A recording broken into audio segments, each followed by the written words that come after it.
Self শপে wholesale product আপলোডের নিয়ম। আপনার পণ্য পাইকারি বা হোলসেল রেটে হাজারো রিসেলারের কাছে পৌঁছে দিতে চান। সেলফ শপ সাপ্লায়ার অ্যাপে প্রোডাক্ট আপলোড করা এখন পানির মতো সহজ। চলুন ধাপে ধাপে দেখে নেওয়া যাক কিভাবে আপনি আপনার প্রোডাক্ট লিস্টিং করবেন। প্রথমে ড্যাশবোর্ড থেকে অ্যাড প্রোডাক্ট বাটনে ক্লিক করুন। প্রথম ধাপে আপনার প্রোডাক্টের নাম লিখুন। এরপর সেলিং টাইপ থেকে হোলসেল সিলেক্ট করুন এবং আপনার প্রোডাক্টের সঠিক ক্যাটাগরি ও ব্র্যান্ড নির্বাচন করে কন্টিনিউ টু মিডিয়া বাটনে ক্লিক করুন। দ্বিতীয় ধাপে আপনার প্রোডাক্টের একটি সুন্দর থাম্বনেল ছবি এবং গ্যালারিতে আরও কিছু ছবি যুক্ত করুন, যাতে রিসেলাররা আপনার পণ্যের মান ভালোভাবে বুঝতে পারে।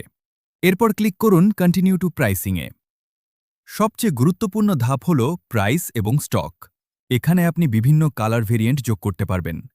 প্রতিটি কালারের বিপরীতে আলাদা সাইজ, পাইকারি দাম এবং স্টকের পরিমাণ উল্লেখ করুন। চতুর্থ ধাপে পণ্যের বিস্তারিত বিবরণ, ওজন এবং কিওয়ার্ড বা ট্যাগস দিন, যাতে রিসেলাররা খুব সহজেই আপনার পণ্য খুঁজে পায়।